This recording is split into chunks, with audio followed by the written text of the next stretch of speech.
मध्ये गुरुप्रमाणे सवयीची गाडी पुढे चालवणार.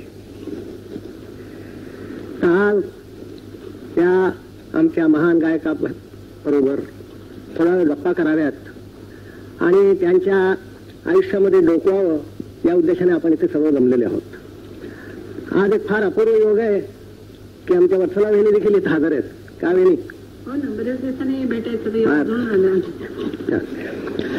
भीमसेन गायला लागले की मंतरलेले स्वर त्यांच्या कंठातून झिरपतात आणि श्रोतेदेह भान हरपतात.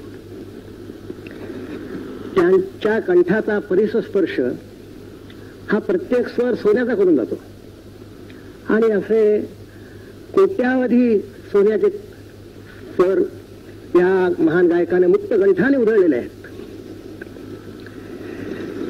हे एवढं यश जे ह्यांनी मिळवलं त्याच्या पाठीमागे त्यांची जाज्वल्य कलानिष्ठा आणि तितकी जाज्वल्य गुरुनिष्ठा हे त्यांचं यशाचं रहस्य आहे. काय भीमसेन, खरं की नाही? खरे. तर आता आपण थोडस यांना प्रश्न विचारू आणि माझी खात्री आहे की ते चांगल्या समर्पक उत्तरही देतील. भीमसेन, तुम्ही लहानपणी बाल्यावस्थेत जवळ घर सोडून पळालात आणि काय उद्देशाने तर संगीत साधना करायची म्हणून. ते केव्हा, कोणत्या वर्षी, कसे गेला जरा सांगा ना. आता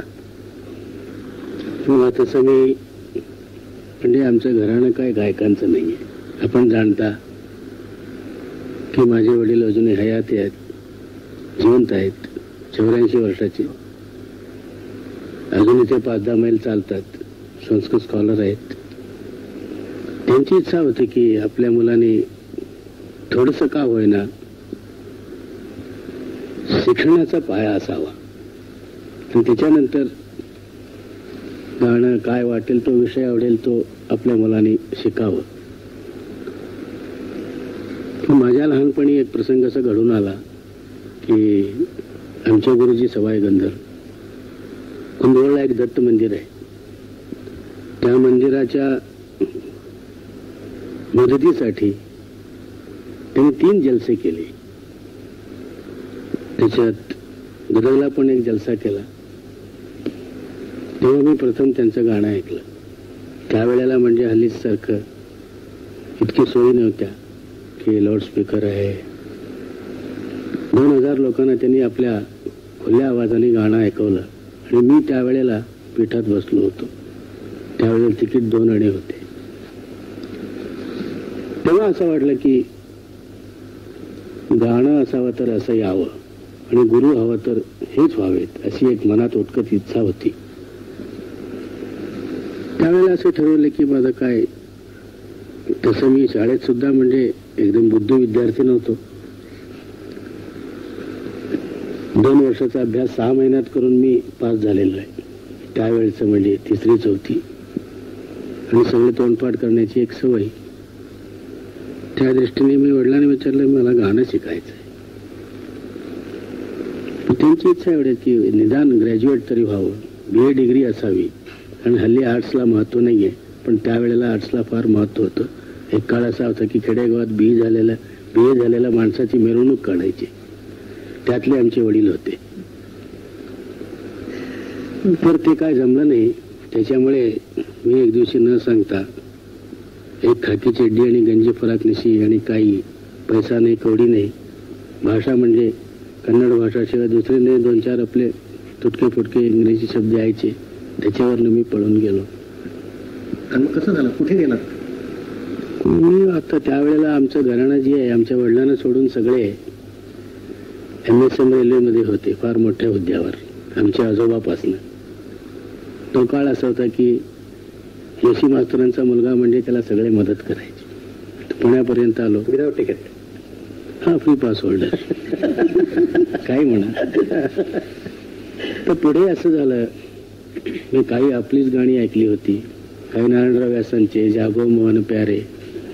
पण निदान त्यावेळेला सेंट्रल रेल्वे होती ना, त्याच्यामुळे गार्ड लोक जरा हे मास्तर वगैरे यांच्या नादामुळे जरा गाण्याचे शौकीन होते. एक विदाउट तिकीट पॅसेंजर आपला जागो मोहन प्यारे म्हणल्याबरोबर त्याला आपला पुरी भाजी द्यायची. मग त्यांची ड्युटी तिथपर्यंत असायची. तिथपर्यंत मला पोहोचवलं भोसावळपर्यंत. पण भोसावळच्या पुढे मला जेलमध्ये बसावं लागलं. आता कायदा म्हणजे कायदा का ते भोसावळच्या पुढे भोसावळ नाही ते कुठलं ते एक जंक्शन आहे बघा खांडवा नाही त्याच्या पुढे बेंगाल नागपूर रेल्वे जिथे जॉईन होत आहे जबलपूरच्या पुढे एक जंक्शन आहे. झाशी नाही इटारसी नाही बेंगाल नागपूर रेल्वे जिथून बदलतो ते आता लक्षात नाही जाऊ द्या ते पूर्वीचं होतं मुघल सराई नाही त्याला वेगळं नाव आहे असू द्या. तिथे म्हणजे सेंट्रल रेल्वे संपायचं आणि पुढे BN रेल्वे सुरू व्हायचं. तिथे मला उतरवलं. मग तिथे एक बंगाली तिथले ते स्टेशन मास्तर जे होते ते गाण्याचे शौकीन होते. त्यांनी मला कलकत्त्यापर्यंत पोहोचवलं. मग तिथे मी असंच भिकारीच होतो. जो कोणी देईल तर देईल. मी त्या गुरुच्या शोधात होतो. अशा याच्यात एक केशव मुकुंद लुखे म्हणून होते राजाभैया पोचवालेंचे शिष्य खडगपूरला. त्यावेळेला BN रेल्वेचं जंक्शन खडगपूर सध्या ते मोठं जंक्शन आहे. तिथे त्यांनी मला 2-3 महिने ठेवून घेतले. तिथे एक श्रीमंत मिठाईवाला होता. त्याला मुलबाळ कोणी नव्हते. त्याने मला मुलगा म्हणून सांभाळलं. म्हणजे निदान आपलं जेवणा खाण्याचं तरी परस्पर गेलं नाही तर खाण्याचीच पंचायत. तिथे मला त्यांनी 2-4 चीजा शिकवल्या. मग मी कलकत्त्याला गेलो. त्यावेळेला विश्वदेव चक्रवर्ती होते आपल्याला माहिती आहे डायरेक्टर म्युझिक डायरेक्टर. आणि मग पाडी सान्यालच्या घरी मी पाणी भरायला नोकर म्हणून होतो. त्यावेळेला ते कुठलं तरी एक न्यू थिएटर्सचं पिक्चर होतं. तेव्हा मला म्हणजे जवळजवळ 30-32 वर्षापूर्वी मला गांधारी राग त्यांनी शिकवलं. त्याची दाखवा ना गांधारी त्यांनी शिकवलेली पाडी संदेली मालनिया बगुंदला मालनिया बगुंदला मालनिया बगुंदला नशाबन कसे ससहरा मालनिया बगुंदला मालनिया बगुंदला नशाबन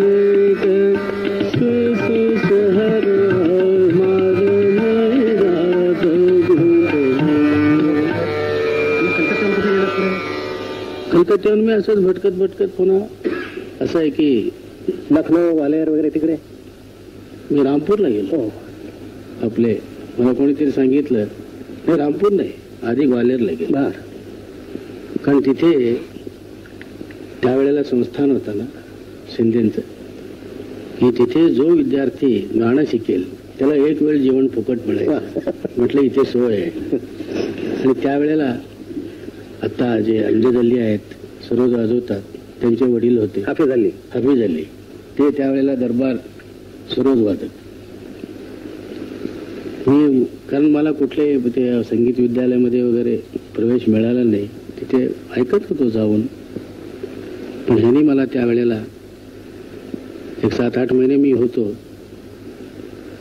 पण हे लोक नेहमी दरवर्षी कुठेही कॉन्फरन्स झाले की आपलं 4-4 महिने निघून जायचं. हल्लीच्या सारखं नाही की मी जसं आज गेलो उद्या आलो गाऊन. एकदा एका ठिकाणी गेले की तिथे त्यांची खाजगी गाणी व्हायची प्रोग्राम व्हायची. मला त्यांनी त्यावेळेला पोरी आणि मारवामध्ये काय फरक आहे हे म्हणजे जे विशेषतः हल्लीच्या तरुण गायकांनी लक्षात ठेवण्यासारखं आहे. कारण हल्ली जे पुऱ्या गातात ते तेलाची असते. जुने लोक जे गायचे ते तुपातली पुरी होती. तर पोऱ्या आणि मारवामध्ये किती फरक आहे. दैवतवरती जास्ती थांबलं तर कसं स्वरूप बिघडतंय हे आपण जाणता. ते त्यांनी शिकवलं तिथे. आणि मग तिथून ग्वालेरून कुठे गेलात? मग ग्वालेरून मग गेलो. मला कोणीतरी सांगितलं आता रामपूरला मुश्ताक हुसेन हो रामपूर घराणं म्हणजे ते तानसेनपासनं चालत आलेले असं काहीतरी इतिहास आहे. तिथे गेलो. मुश्ताक हुसेन खान साहेबांकडून काय मिळवलं? त्यांनी मला नटमल्हार शिकवला. वा वा वा. मग तो दाखवा. 1 वर्षभर. आणि त्यावेळेला रामपूरचे नवाब फार गाण्याचे शौकीन होते. अहमदजान तिरकवा त्यांचे नोकर. 1 वर्षभरात त्यांनी फक्त एक नटमल्हार शिकवला. थोडी झलक दाखवा.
तिथून लखनौला गेलात. तिथून लखनौला गेलो. आणि तिथून ऑल इंडिया रेडिओ तुम्ही स्टाफ आर्टिस्ट होतात मला वाटतं. हो त्यावेळेला. कारण काय होतं त्यावेळेला हे अलाहाबाद वाराणसी वगैरे हल्लीचे जे रेडिओ केंद्र आहेत त्यावेळेला होते. सगळे गायक जे आहेत बनारसचे, म्हणजे बनारसचं ज्यूस म्हणा, सिद्धेश्वरी देवी, त्यावेळेला रसुलनबाई आणि अनोखेलाल, बिस्मिल्ला तर आम्ही बरोबरच होतो. बिस्मिल्ला, मी, तेलत महमूद. तिथे आठवड्यातून 3दा गायचं. एक आमचं थोडस, कारण बेगम अख्तर आमच्या घराण्याची होती ना, वैदकाची शिष्या. तिने एकदा मी सहज सकाळी गात होतो. कारण तिथे जास्तीत जास्त वेळ म्हणजे 15 मिनिट, त्याच्यात विलंबित, द्रुत आणि ठोमरी सगळं मिळून. तर जमुना कितीर गात होतो. मागे येऊन बसल्या होत्या त्या असं पाठीवरती. आणि त्यांना बरं वाटलं. तुम्ही तुम कहाँ से, कौन हो? मैं ऐसा ऐसा सवाईगंदर का शागिर्द हूँ, मैं यहाँ रहना चाहता हूँ, सुनना चाहता हूँ.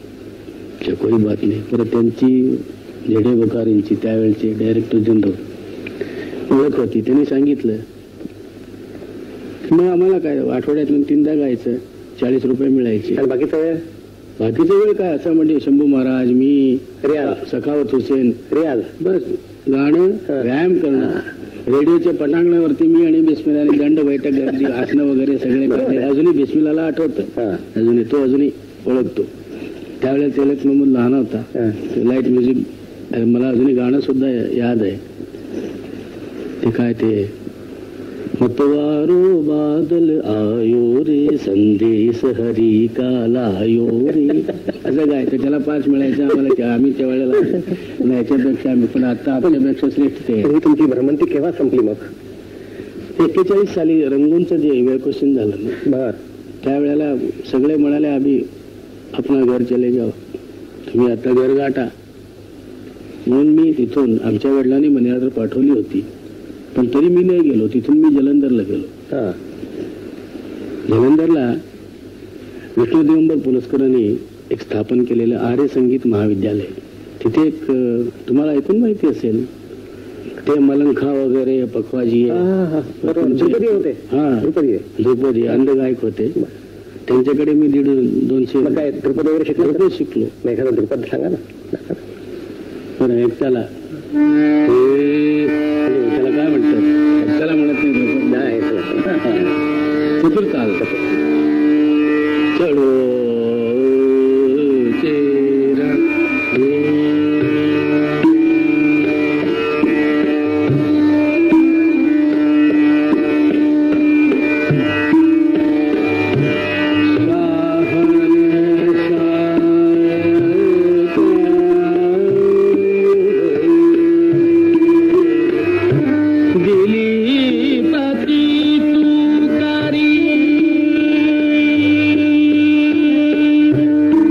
रही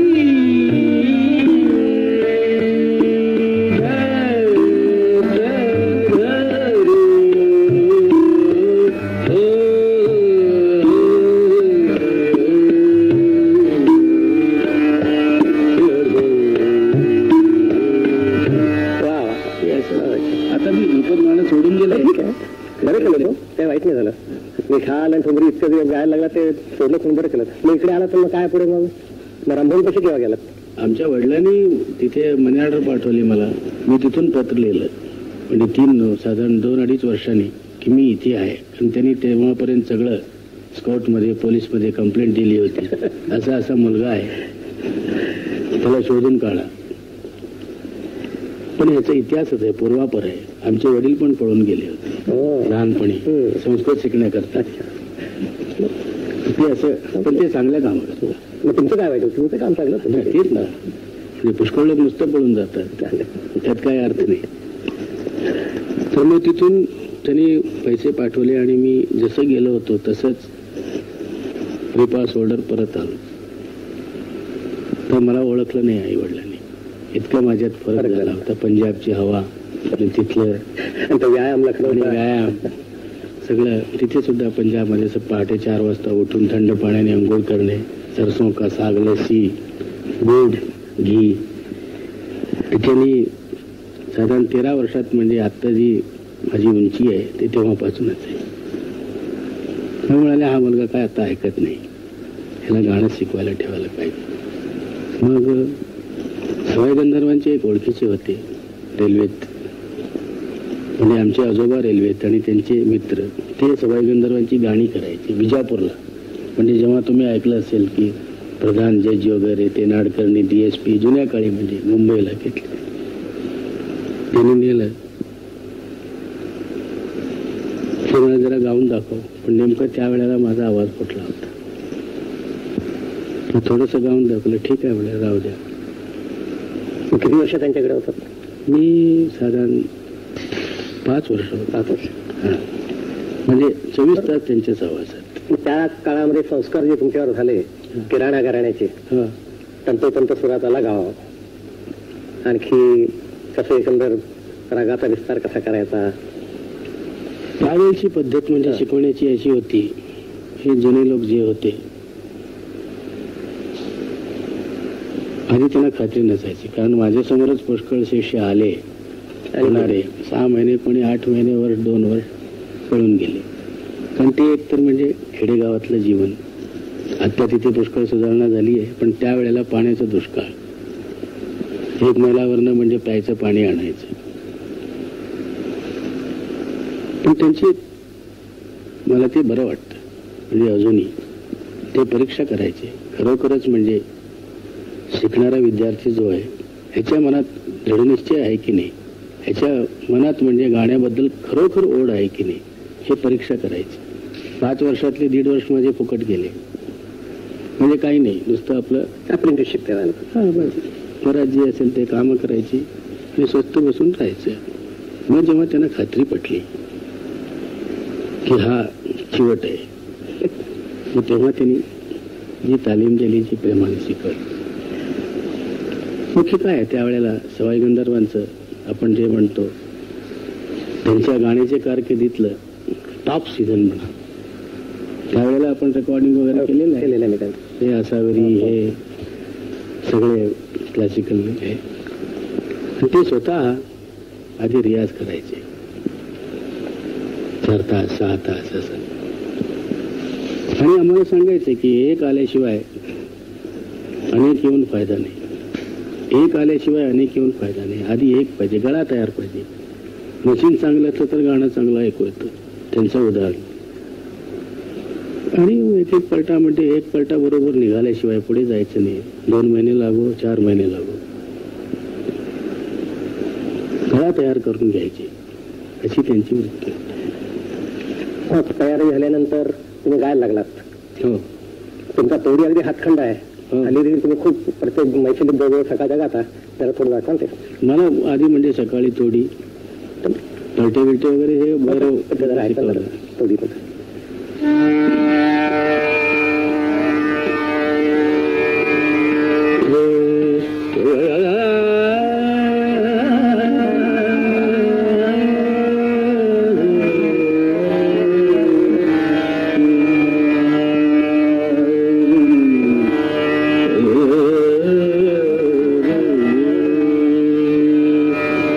लंगर का करिया दिल मारो, लंगर का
त्यांनी तुमचा गाळा तयार करून घेतला. हो. हा आणि त्यानंतर तुम्ही मला वाटतं काही कानडी नाटकातून वगैरे देखील कामं केली. हो. हा कारण मला आठवतं एक कॉलेज कॉमर्स मध्ये एक भाग्यश्री नाटक काहीतरी होतं आणि मी तुमच्या शोधात होतो. तुम्ही आलात म्हणून कळलं, तुमचं नाव ऐकलं होतं. तर म्हटलं कानडी समजून आपल्या लक्ष्मणराव बेंद्रेने लिहिलेलं आहे, पण मी तेव्हा काम केलं होतं त्याच्यात. तेव्हापासून काय भाग्यश्री, त्याच्यामुळे ते लग्न झालं आमचं.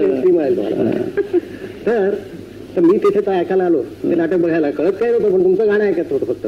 आणि ते गाणं ऐकलं आणि तुमच्या आवाजाची जात ओळखली आणि तुमची शैली, त्याचा इतका प्रभाव पडला की तुम्हाला म्हटलं चला रेकॉर्डिंगला चला. तुम्ही आलात. त्यावेळी पहिली रेकॉर्ड केली होती ते मुलतानी आणि भैरवी. पण मी तुम्हाला तुमचे रुपजी साहेब होते, ते म्हणाले खासाहेबांचा रेकॉर्ड कुठलं नवीन रिलीज केलं असं म्हणाले ना काहीतरी. पण त्यानंतर काय तो होता भावगीताचा जमाना. मी तुला म्हटलं काय भावगीत वगैरे म्हणणार का, कारण मला मराठी येत नाही. तर म्हटलं मग कानडीमध्ये म्हणा भावगीत. तर तुम्ही दत्तोपंत बेंद्रेंचं, B.R. बेंद्रे त्यांचे भावगीत आणि केव्ही कुट्टापा महाकवी तुमच्या कानडी, त्यांचे एक अशी 2 म्हटली होती. कुवेंपू. त्या बेंद्रेंचं मला वाटतं उत्तर ध्रुवदिमा असं काहीतरी होतं. त्याच्यामुळे आमची PL ची ओळख झाली. म्हणजे ते दाखवा ना उत्तर ध्रुवदिमा. ते उत्तर ध्रुव दक्षिण ध्रुव, उत्तर ध्रुव दक्षिण ध्रुव, चुंबक गाळी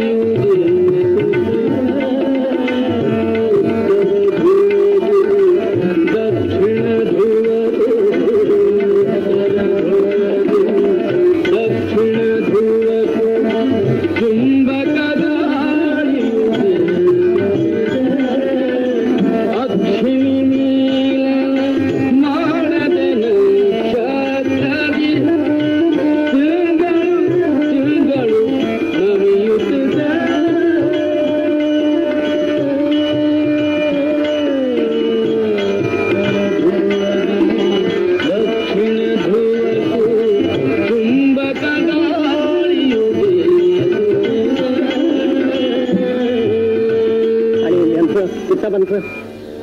उत्तरपर्यंत नाणी विणे असं काहीतरी होतं ना.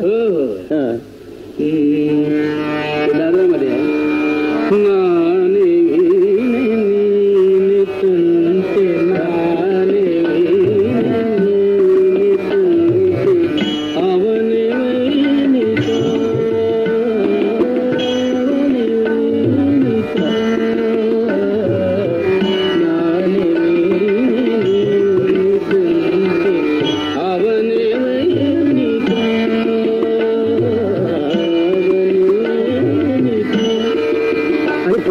भजन तुम्ही एक रेकॉर्ड केलं होतं. आणि मला वाटतं त्या भाग्यश्री नाटकातलं काहीतरी पद रेकॉर्ड केलं होतं तुम्ही. भाग्यश्री नाटकातलं बघा, मुरली मुरली ध्वनी.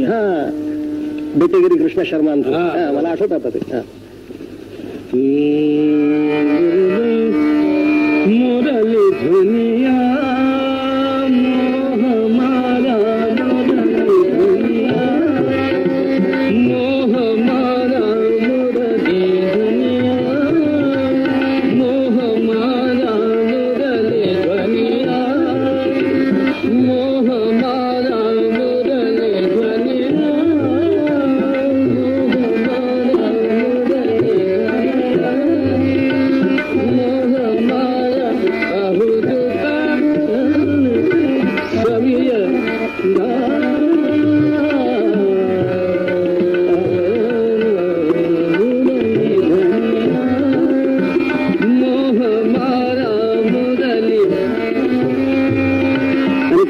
भजन एक होतं बा, ते श्रीरंग विठ्ठल. नाही श्रीरंग विठ्ठल नाही, काय यादवनी. बरोबर याद आहे. हे पहिलं आहे.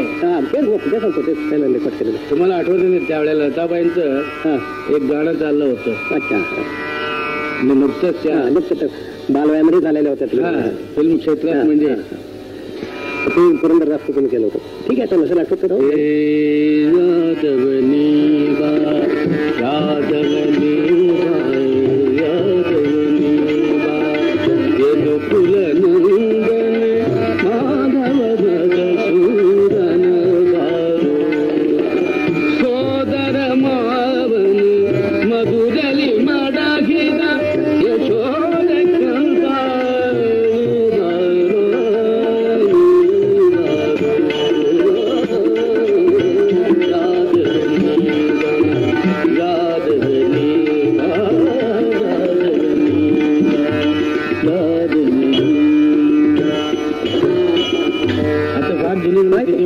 पण साधारण 50 सालामध्ये पर्यंत तुमचं हे असं चाललं होतं. नंतर मग जी एकदम भरभरटीला तुमची सुरुवात झाली, महाराष्ट्रामध्ये सगळीकडे तुमची भ्रमंती सुरू झाली.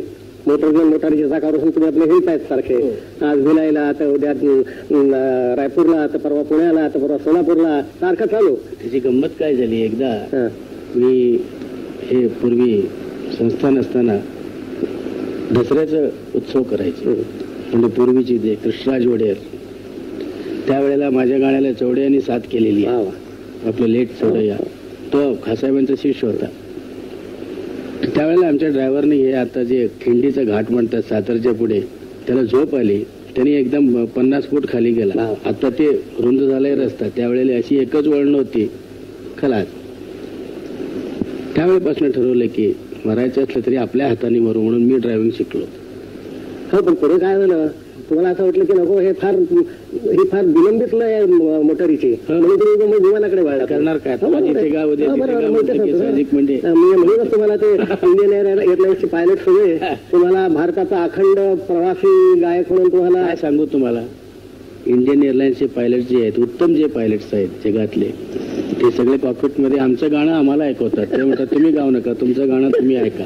आणि ते सारखं गुणगुणतात आणि ताना मारून दाखवतात. ते म्हणतात ते म्हणून दाखवा आम्हाला नवीन काय आहे ते. बरं, तुम्ही आता इतक्या ठिकाणी जाता, लोकांचा एक असा आरोप आहे तुमच्यावर काय, प्रत्येक ठिकाणी तुम्ही ठराविक रागच गाता आणि ठराविक वेळेला ते ठराविक राग, सकाळचे राग तुमचे ठरलेले, संध्याकाळचे राग ठरलेले, असं का? मी याला एक उत्तम उदाहरण देतो. सवाई गंधर्वांची गायकी सुद्धा अशीच होती. ते सुद्धा म्हणजे असे समाजाला समजण्यासारखे, पण परफॉर्म करताना ज्याच्यात म्हणजे नाविन्य प्रत्येक वेळेला मिळू शकते, हेच आपल्या गाण्याचं वैशिष्ट्य. राग जरी देत असले तरी. आता नवरात्राचा उत्सव होतोय, देवी एकच असते, तिला अलंकार दुसरे दृश्य चढवल्याने ती 9 दिवस वेगळी दिसते. छान छान. तसंच यमन सुद्धा असे पुष्कळ प्रकार होऊ शकतात. बरं, पण मला एक आणखी सांगा. हे ठीक आहे, तुमचं हे मला पटलं, परंतु तुम्ही सकाळचे राग सकाळीच गाता आणि संध्याकाळचे संध्याकाळीच गाता, या बाबतीमध्ये तुम्ही फार कटाक्षाने हे करता. म्हणजे याचा अर्थ असा की ही जी टाइम थिअरी आहे रागांच्या बाबतीतली, ती तुम्हाला मान्य आहे. कारण दक्षिणेमध्ये मान्य नाही. रविशंकरने देखील सांगितलं की हे काही बरोबर नाहीये. तर कारण आता असं आहे, तुमचा एखादा बिर्ला मातोश्रीचा समजा प्रोग्राम असला तर सकाळी 12 वाजता देखील रात्रीचं वातावरण तिथे असतं. ह्यात काय आहे, थोडंसं काहीतरी आपल्या पूर्वीच्या ऋषीमुनींनी काहीतरी विचार करून ठरवलं. त्याच्या पाठीमागे काहीतरी सूत्र आहे. रविशंकर बद्दल मी काय बोलत नाही, ते इंटरनॅशनल आहेत, मी नॅशनल आहे. तुम्ही झाला की इंटरनॅशनल आता नाही, तो भाग नाही. नुसतं जाऊन आल्यामुळे ते कावळे सुद्धा जातात, त्यात काय अर्थ नाहीये. पण प्रत्येकाचा हा विचार आहे. पण मी जरा ह्या बाबतीत ऑर्थोडॉक्स आहे. बरोबर आहे. काही कारण काय, एक सृष्टीचं, तुम्ही गुलाबाचं फुल जे पहाटे फुलतंय त्याला तुम्ही रात्री फुलायला लावलं तर त्याला वास नाही येणार, ते म्हणजे प्लास्टिकचं असणार. ते नेचर जे आहे, नेचर आणि ह्या गाण्याचा काहीतरी संबंध आहे. आणि त्यावेळेला आपण सकाळच्या वेळेला आपण तो राग गायला आपल्याला कळत नाही, पण ते आपल्याला बरं वाटतं. आम्हाला एवढंच कळतं. मी मुलतानीचे स्वर तेच आहेत, पण एक सकाळचा एक संध्याकाळचा आहे. भैरव आणखी पूर्वी अर्ध्या थोड्याचा फरक. बरोबर. पण तो सकाळी गायला तर पूर्वी गायला तर बरोबर लागेल. त्याच्याकरता शास्त्रज्ञांनी केलंय उदात्त अनुदात्त स्वरित. तर प्रत्येक म्हणजे न गाणाऱ्या माणसात सुद्धा सकाळी उठल्याबरोबर थोडा आवाज घोगरा असतो, दुपारी कमी होत आहे, रात्री म्हणजे एकदम तो टॉप मध्ये असतो, वाटेल तेवढं ओरडू शकतो. हे म्हणजे धर्म आहे. आता तुम्ही मगाशी टोळी ऐकवला सकाळचा राग. आता सकाळचा एक जोड राग सुंदर तुम्ही बात मानलेला बघा, ललित भटियार, तो जर ऐकून असेल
कधी तुम्ही अगदी एखाद्या मंजूर झऱ्याप्रमाणे अगदी बिघडून असं ऐकलं आणि मध्ये एकदम शिवगर्जना करून गडगडाट करून तानांचा पाऊस पडता. ही जी किमया झाली ही सवाईनंतरच करून घेतली ना तुमच्याकडे. अर्थातच आणि त्यांनी तर करून घेतली. तुमची मेहनत आहे त्यानंतर आमची मेहनत आहे. आमच्या वडिलांनी नंतर गाणं शिकल्यानंतर त्यांनी माझी सोय केली. बरं नाट्यसंगीत तुम्ही त्यांच्याकडून शिकलात कारण ते नट होते उत्तमपैकी. हो पण मी नाटकं नाही पाहिली पण ते त्यांची तुम्हाला काही त्यापैकी तुम्ही जी म्हणता त्यापैकी एक दोन ऐकू ना. सुरसुख कारण दक्षिणेतलं पुष्कळ आलेलं होतं ना कर्नाटकी संगीतामधलं.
Mani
वददाब कुणाला शरणाग वददाब कुणाला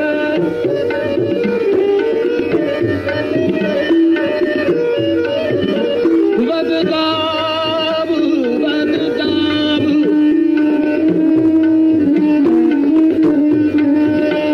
वददाब कुणाला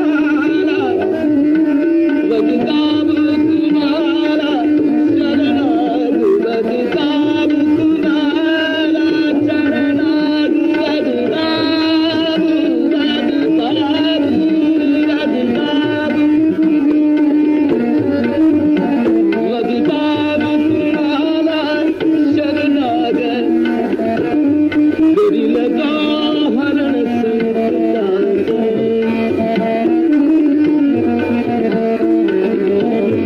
गरी लगा हरण संकटात मी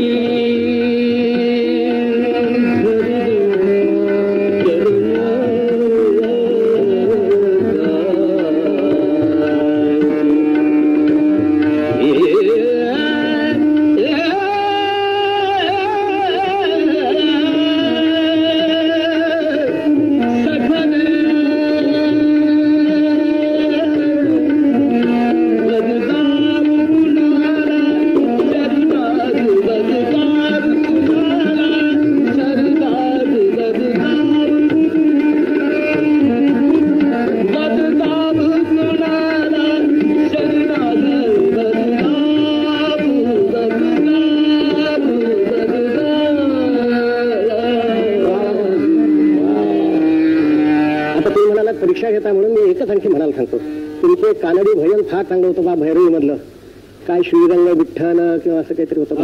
हा मग ते ऐकून ना आता शेवटी आता वेळ थोडा राहिला म्हणून आता ईपी मध्ये केलं होतं. हा म्हणून माझ्या लक्षात राहिलं ते.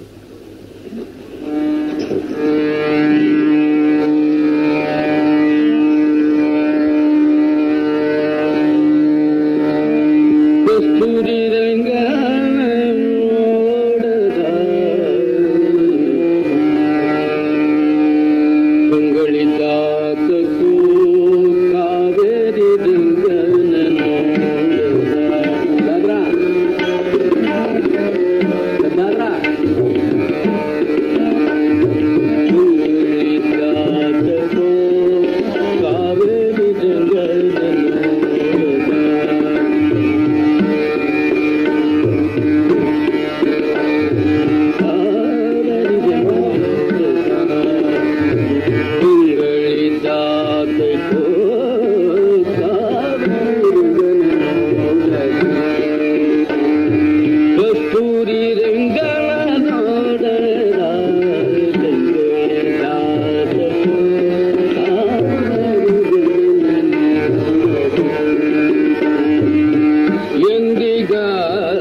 आम्ही कसले हातखंडे झालो असतो.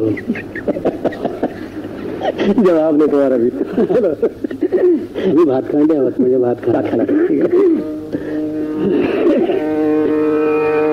आपली इच्छा.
पधा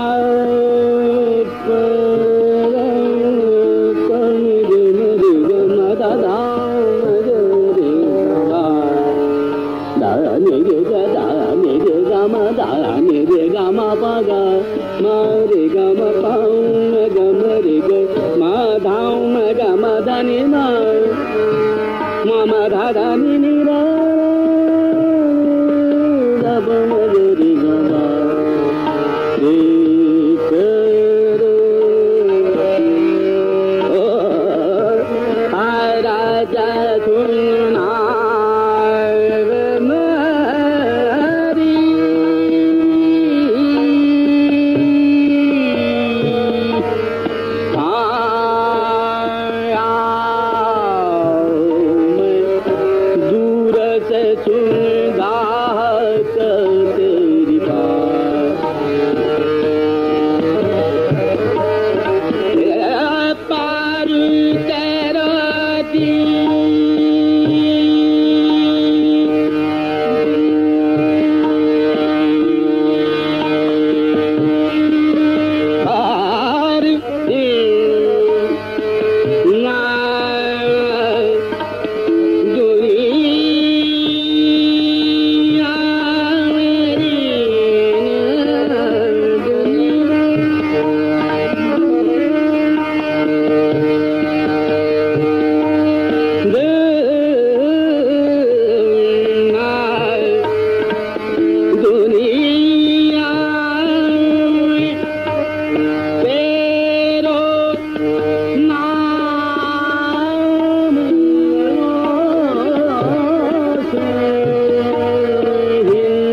अजमेरला गेला होतात का? अजमेरला गेला होता ख्वाजा साहेबांकडे? गेलो होतात ना? तरी ते इतके प्रसन्न झालेले की हा राग तुमचा कुठेही गेला त्याकडे महफिल ताबडतोब कब्जात.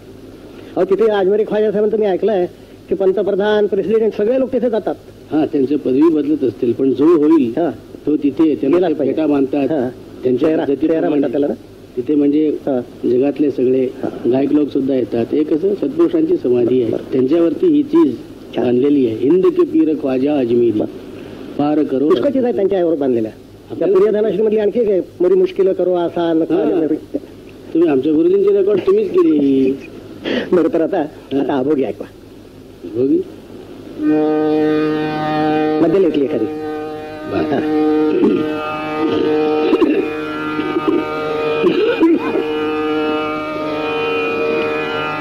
आपले आमिर खान वारले ना त्यांनी बांधलेली चीज.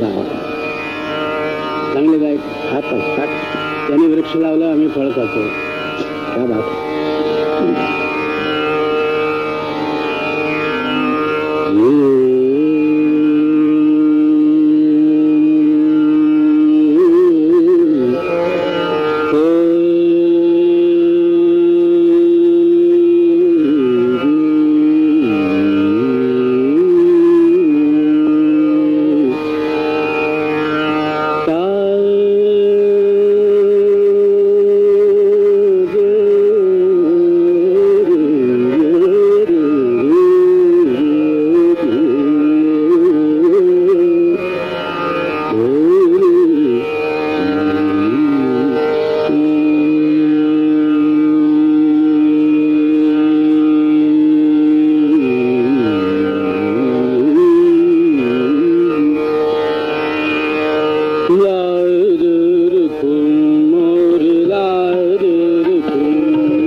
हम गरीब तुम दाता तुम तो गरीब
आता मी तुम्हाला दोन प्रश्न विचारणार आहे की अशी मैफल गाजवल्यानंतर आणि शेकडो रसिकांना अगदी मनमुराद गाणं ऐकल्यानंतर त्यांना तृप्त केल्यानंतर जेव्हा तुम्ही घरी येता तर त्यावेळी तुमची मनस्थिती काय असते त्यावेळेला?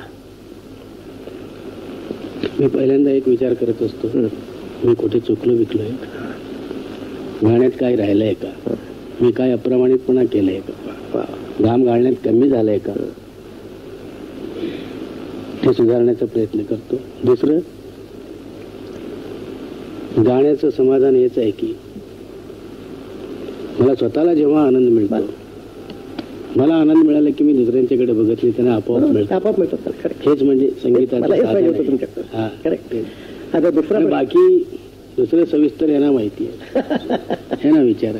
नाही, दुसरा प्रश्न विचारतो की इतर घराण्यांकडे पाहण्याची तुमची दृष्टी काय? कारण तुमच्या गायकीमध्ये मला ग्वाल्हेर घराणे दिसतं, मधून पतियाळा दिसतं, मधून म्हणजे किराणा तर आहेच, आणि आग्राई मधून लयकारी वगैरे सगळं दिसते.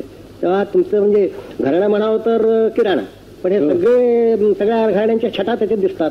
हे बघा, सध्या आपलं हिंदुस्थान लोकशाही युग आहे, तसं गाण्यातलं सुद्धा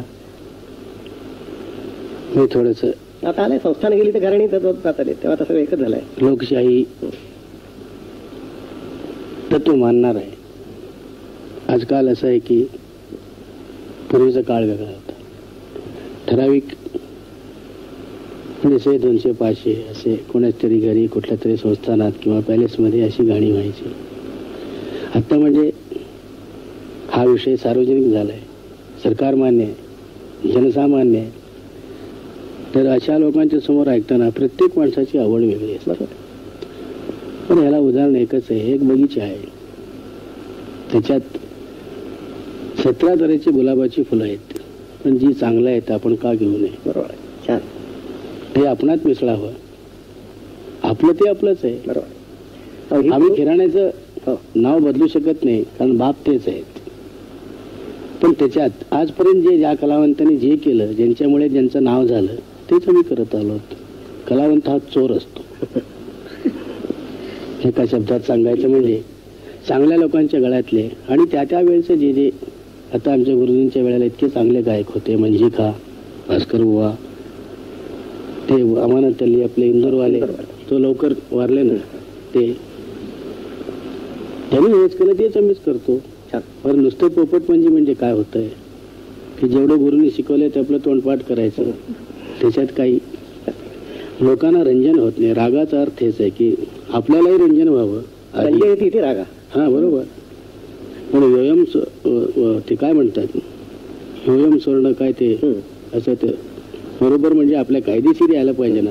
रंजयतीचे राग म्हणजे वेस्टर्न म्युझिक सुद्धा आपल्याला बरं वाटेल, पण ते देखील चांगलं आहे, उत्तम आहे. ध्वयम ध्वनी विशेषस्तु सर्वर्ण विभूषिता रंजको जनचित्ता नाम स राग हा कट्टेफे बुधई. वाचलं होतं, वडिलांकडून आलं. हा, त्याला काय करणार असं असतंय.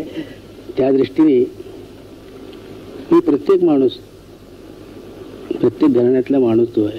आणि बरं, माझा स्नेह आपण जाणता म्हणजे जगन्नाथ बुवा सुद्धा कुठल्या कुठे 15 मैल 20 मैल सुद्धा माझं एकचित माणसाचं गाणं ऐकायला यायचे. ते म्हणायचे त्यांची देखील तुमच्यासारखी पुरोगामी वृत्ती होती. अशा पुरोगामी वृत्तीचे गायक खरे खरे म्हणूनच काहीतरी खरे कलाकार तेच असतात. नवीन सगळे निघाले. छान छान छान. जेव्हापर्यंत गुरुचं कवच फोडून शिष्य निघत नाही, म्हणून शिष्यात इच्छित पराजय म्हणतात. आपण काहीतरी आपलं वैशिष्ट्य असल्याशिवाय लोक आपल्याला मानत नाही सध्याच्या काळात. आज सवाई गंधर्व जर असते तर त्यांनी हेच म्हटलं असतं, शिष्यात इच्छित पर्याय माझी इच्छा पूर्ण झाली, माझा शिष्य आता म्हणत असतील की नाही, तो भाग वेगळा आहे. असते ते नक्कीच म्हणाले. जुने लोक कधी मानणारे बरं, ते जाऊ द्या. आता तुम्ही 55 सालानंतर तुम्ही मगाशी म्हटलं तुम्ही चतुरस्त्र गायक आहात. तुम्ही सिनेमामध्ये देखील प्लेबॅक दिलेला आहे. आता ते म्हणजे मराठी एक पुष्कळ याच्यामध्ये मला वाटतं इंद्रायणी काठी हे तुमचं सिनेमातलंच होतं नाही का? गुळाचा गणपती. ते आपले इथे काय ते नवनीत का काय कुठलं स्टुडिओ ऑइल मिल झालाय ना पुण्यात, नवयुग स्टुडिओ, तिथे आपले हे आपले पु ल देशपांडे संगीत दिग्दर्शक त्यांचंच काम होतं. गुळाच्या गणपती, गुळाचा गणपती, बरोबर. काही करेल साबण नाही मन निर्मळ ते म्हणाले आता येते. त्यावेळेला त्यांनी छान केलं. पण ते इंद्रायणी काठी खूप गाजलं होते. पण त्यानंतर तुम्ही आणखी पुष्कळ हे केलं. आता मला एक आणखी तुमचं एक भक्तिगीत आठवतं, काहीतरी स शुक्लाने काहीतरी एक तुम्हाला करून दिलं. ते आमचे तुम्हीच रेकॉर्डिंग केलं. कबूल आहे म्हणून मला शब्द आठवत नाही. दहा वगैरे झणी धावा आता पांडुरंगा. आता म्हणा ना, फार सुंदर आहे ते.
दुसरं तुमचं गाजलेलं पहा, क्लासिकल गाणं गायलं होतं तुम्ही याच्यामध्ये, मला वाटतं स्वयंवर झाले सीतेचे किंवा असं काहीतरी जोड राग होता बघ येत्री. हा आपले वसंत देसाई. हा स्वयंवर झाले सीते. हा त्याच्यामधलं ते किती वेळा लागतं रे, फार सुंदर आहे. ते अजूनही लागतं म्हणून तर आता प्रत्यक्ष ऐकू द्या की ते सिनेमामध्ये काय रेकॉर्ड चालू आहे. सिनेमा गेला तो, पण तुमच्यामुळे तेच चालू आहे गाणं अजून.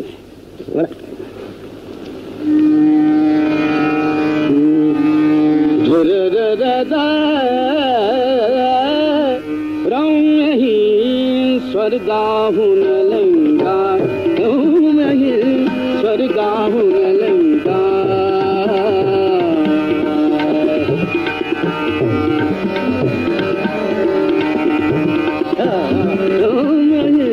स्वर्गाहून लंका तुझ्या प्रीतीचे सागर लहरी वादवती डंका रम्यही स्वर्गाहून लंका रम्यही स्वर्गाहून लंका. पुष्कळ वर्ष झाली लक्षात नाही. आणि आता एक लेटेस्ट मी तुमचं एक ऐकलं काय ते विवेकानंदन गोपाला पिक्चर मध्ये, अरे काय सुंदर गाणं आहे तो आपल्या माडगुळकरांचं आहे. काय शब्द त्याला सुंदर ऐकवा होते, फार छान आहे. जायचे केलं असं हा रसाळ भजन वाईट वाटतं. ते जमुना कितीवरती आपल्या रामकदननी बसवलं. अच्छा, शब्द काय सुंदर आहेत. विठ्ठलाच्या पायी थरारली वीट, रावळीची घाट निनादली, ज्ञानियांच्या दारी थरारे पिंपळ, इंद्रायणी जळ खळाळले. अण्णा माडगुळकर असं लिहिलं झालं, कोणाला काही शक्य नाही इतकी प्रतिभा. विठ्ठलाच्या पायी थरारली वीट, विठ्ठलाच्या पायी थरारली वीट,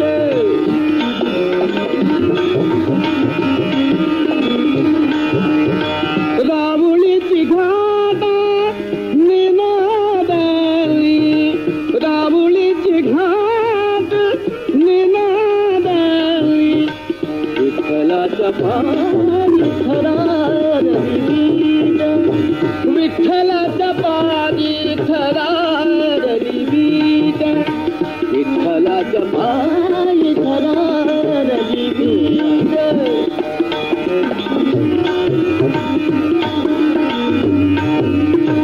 ज्ञानियांच्या दारी थरारे पिंपळ,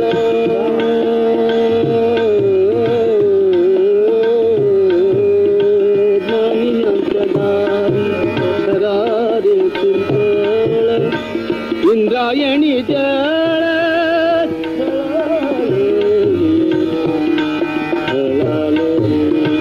विठ्ठलाच्या पारी थरारली वीट, विठ्ठलाच्या पारी थरारली वीट.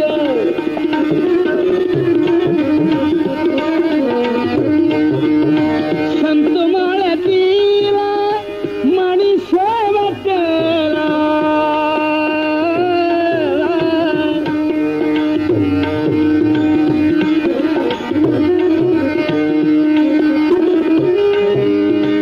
संत माळतीला मणी सेवकला, आज ओघळला एकाएकी,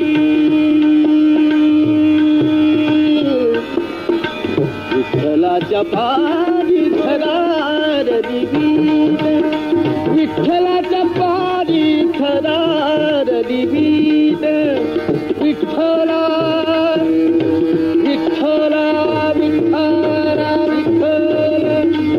विठ्ठला विठ्ठला विठ्ठला विठ्ठला,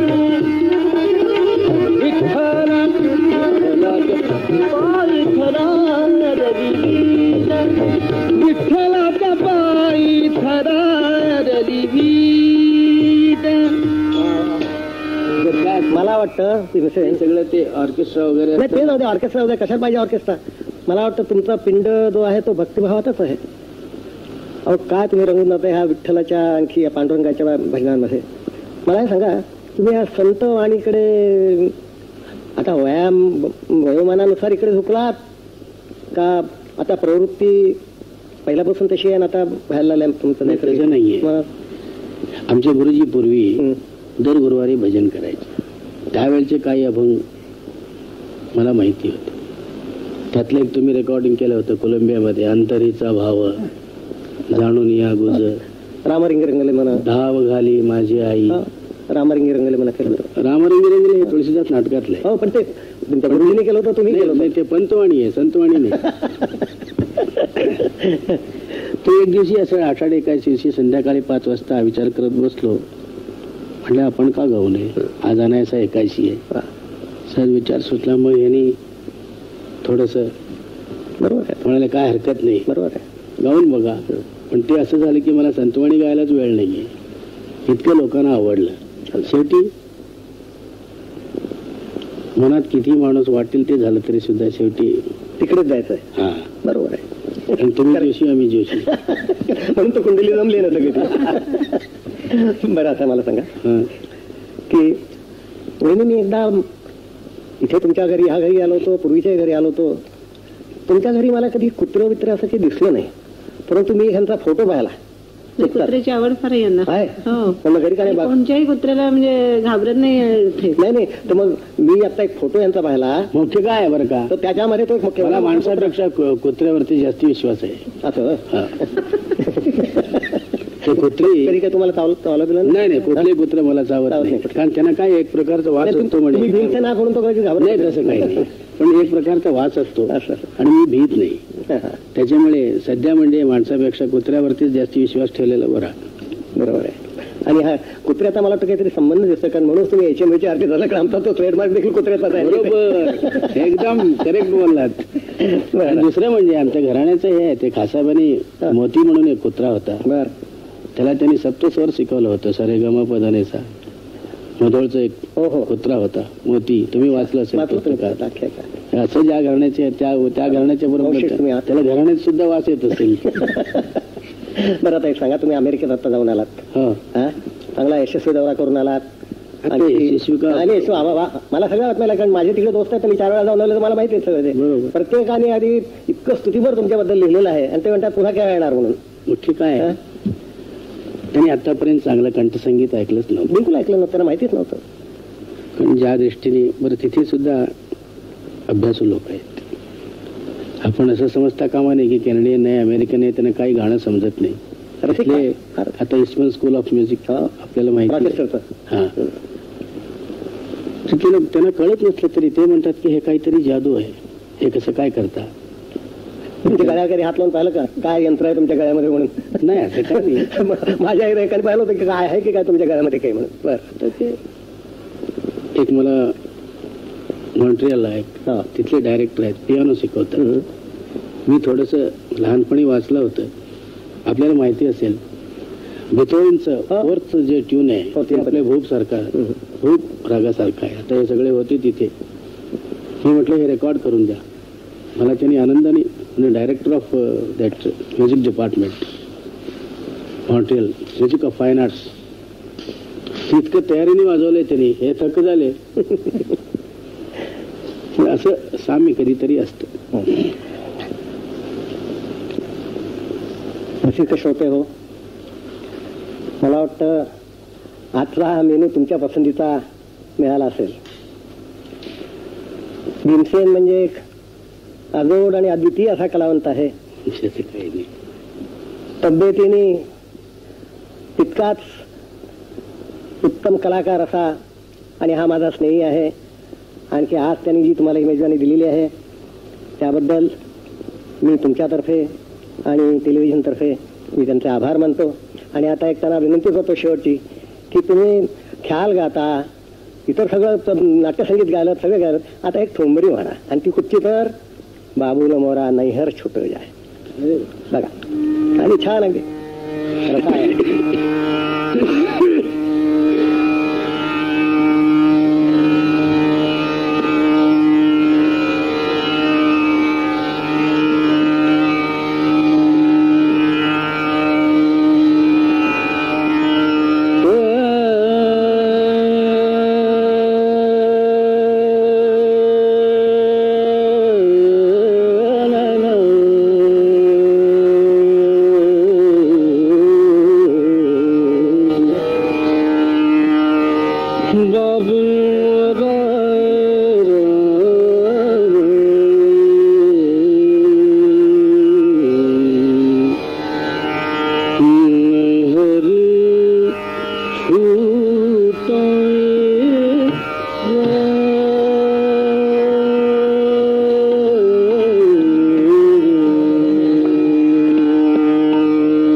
चार कहार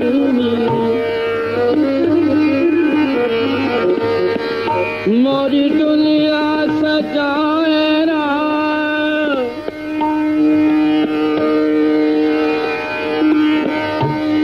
चार कहार मोरी दुनिया सजाए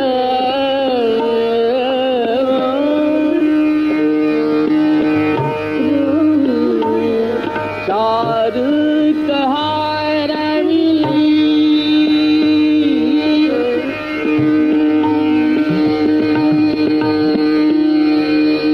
मोरी दुनिया सजा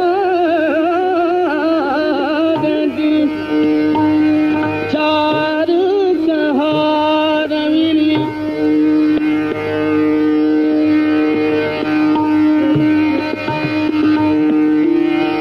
मोरी दुनिया मोरे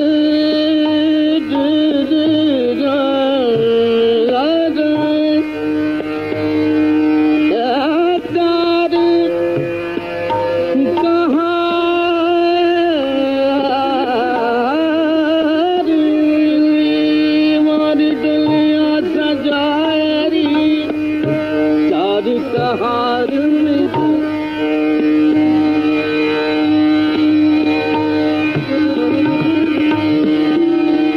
मोरी दुनिया